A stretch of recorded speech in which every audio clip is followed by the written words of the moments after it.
नमस्कार। आज निज भाद्रपद कृष्ण पंचमी शके 1934 सादर करत आहोत ठाणे वार्ता ठळक घडामोडी। ठाणे महापालिका स्थायी समिती सभापती पदाच्या निवडणुकीचा मार्ग मोकळा। जिल्ह्यातील बोगस डॉक्टरांवर गुन्हे दाखल करण्याचे जिल्हाधिकाऱ्यांचे आदेश आणि मुलीला जन्म दिला म्हणून तसंच हुंड्यासाठी एका डॉक्टर महिलेचा छळ करणाऱ्या 6 जणांवर गुन्हा दाखल।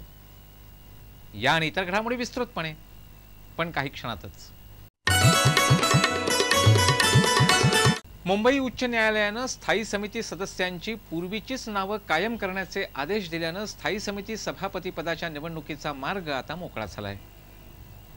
ठाणे महापालिकेच्या सार्वत्रिक निवडणुकीनंतर झालेल्या 19 मे रोजीच्या बैठकीत महापौर हरिश्चंद्र पाटील यांनी स्थायी समितीच्या 16 सदस्यांची नावे जाहीर केली होती। मात्र त्यावेळी राष्ट्रवादी काँग्रेसने या नावांना आक्षेप घेत न्यायालयात याचिका दाखल केली होती। न्यायालयाने महापौरांनी मनमानी केल्याचं म्हणत जैसे थे ठेवण्याचा आदेश दिला होता। त्यातच काँग्रेसने वेगळा गट निर्माण करण्याचा केलेला प्रयत्नही न्यायालयीन लढाईत अडकला। यामुळे गेले 6 महिने ठाणे महापालिकेचं कामकाज हे जवळपास ठप्प झालं होतं। यावरून बरीच ओरडही झाली। मुंबई उच्च न्यायालयाने 19 मे रोजीच्या सभेत नेमलेल्या सदस्यांचीच नियुक्ती कायम केली असून स्थायी समिती सभापतीची निवड करावी जेणेकरून स्थायी समितीचं कामकाज सुरू होईल असे निर्देश दिलेत। त्यामुळे आता महापालिकेचा स्थायी समिती स्थापन करण्याचा मार्ग मोकळा झालाय। ठाणे महापालिकेमध्ये मीनाक्षी शिंदे, नरेश म्हस्के, उमेश पाटील, नरेश मणेरा, काशीराम राऊत, मंदार विचारे हे शिवसेनेचे 6 सदस्य, भारतीय जनता पक्षाचे संजय वाघोले, बहुजन समाज पक्षाचे विलास कांबळे असे युतीचे एकूण 8, तर काँग्रेसचे रवींद्र फाटक, नारायण पवार, महाराष्ट्र नवनिर्माण सेनेचे सुधाकर चव्हाण, राष्ट्रवादी काँग्रेसचे हनुमंत जगदाळे, मुकुंद केणी, योगेश जानकर, रझिया शेख आणि गणेश साळवी हे 5 सदस्य असे राष्ट्रीय लोकशाही आघाडीचेही 8 सदस्य झालेत। स्थायी समितीमध्ये सत्ताधारी आणि विरोधी पक्षाचे समसमान सदस्य झाल्याने सभापती कोण होणार याबाबत मोठी उत्सुकता निर्माण झाली आहे। जिल्ह्यातील बोगस डॉक्टरांचा शोध घेऊन अशा डॉक्टरांवर तात्काळ गुन्हे दाखल करण्याचे आदेश जिल्हाधिकारी पी वेलरासू यांनी आरोग्याधिकाऱ्यांना दिलेत। जिल्हा परिषदेच्या आरोग्य विभागातर्फे बोगस वैद्यकीय व्यावसायिकांसंदर्भात झालेल्या बैठकीत मार्गदर्शन करताना जिल्हाधिकाऱ्यांनी हे आदेश दिले। घरमालकांनी बोगस डॉक्टरांना दवाखाना सुरू करण्यासाठी घरे देऊ नयेत।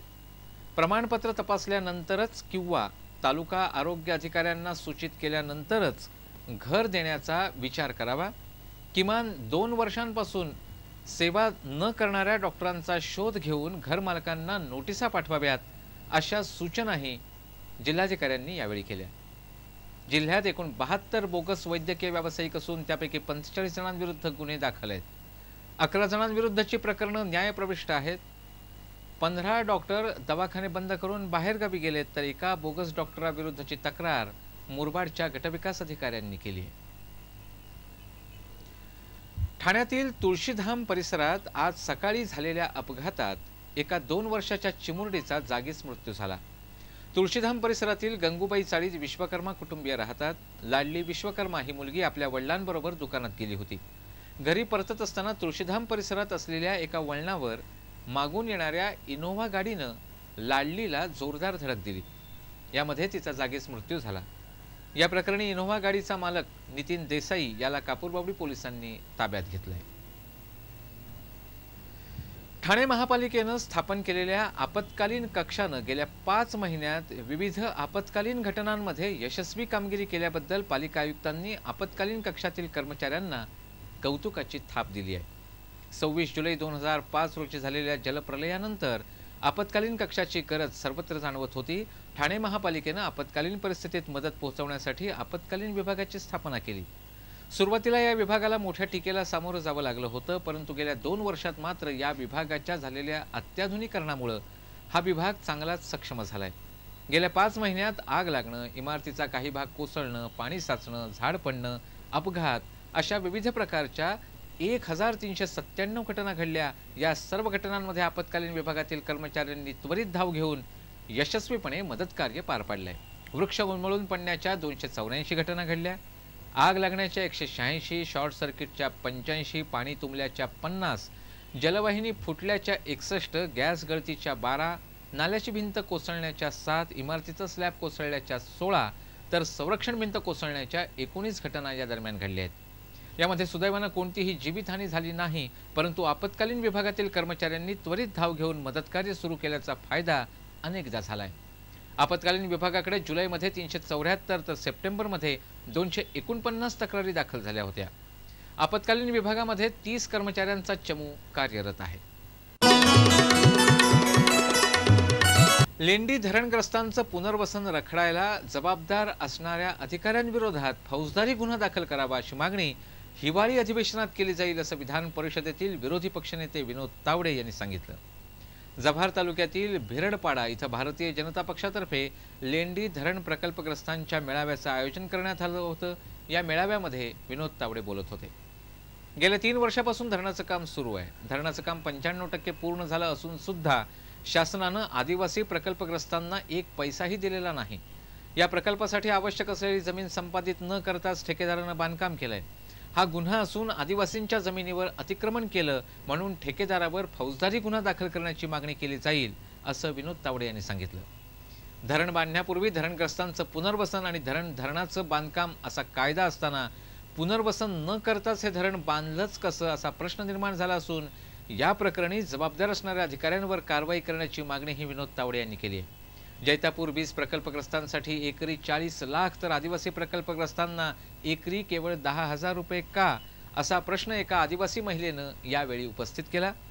जमिनीच्या बाजारभावाप्रमाणे किंमत मिळावी तसंच गेल्या 3 वर्षापासून पिकं घेता आली नाहीत म्हणून त्याचं भूभाडंही द्यावं अशी मागणीही यावेळी करण्यात आली। धरणग्रस्तांच्या पुनर्वसनाचा अहवाल चुकीचा पाठवण्यात आल्यामुळे शासनानं तो परत पाठवलाय। अधिकाऱ्यांच्या या चुकीच्या आणि बेजबाबदारपणामुळे आदिवासी प्रकल्पग्रस्तांचं पुनर्वसन रखडलंय।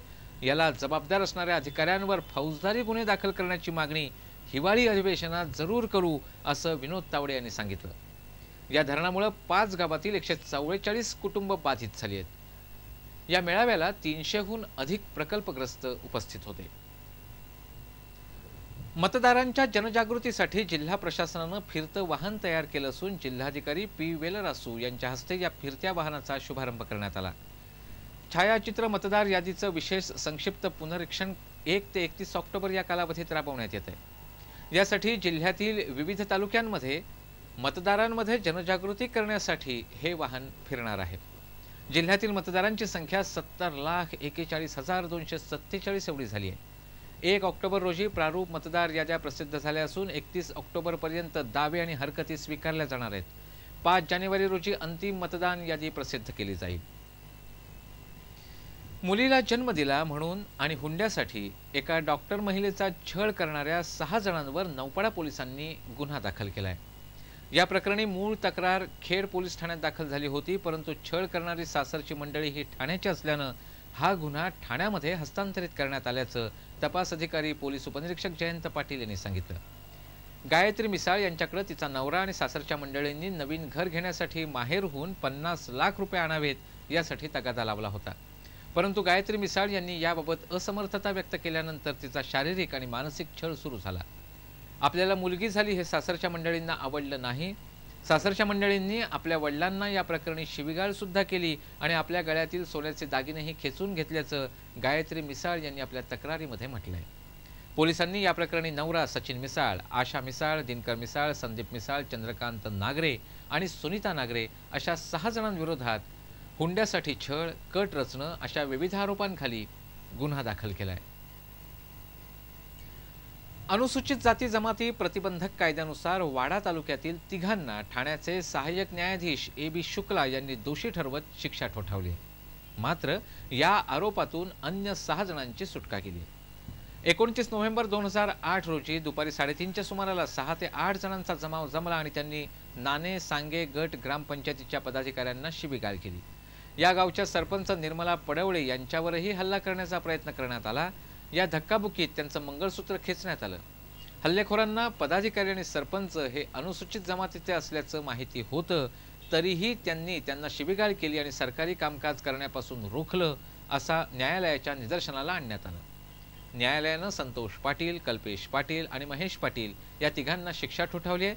तर प्रताप पाटील, अजय पाटील, योगेश पाटील, सुभाष पाटील, मनोज पाटील आणि भास्कर पाटील अशा 6 जणांची या आरोपातून निर्दोष मुक्तता केली आहे. अनुसूचित जाती जमाती प्रतिबंधक कायद्याखाली अलीकडच्या काळात शिक्षा झालेली ही पहिलीच घटना आहे. या प्रकरणी PD लहाने यांनी फिर्यादींतर्फे तर RB पाटील यांनी आरोपींतर्फे काम पाहिलं.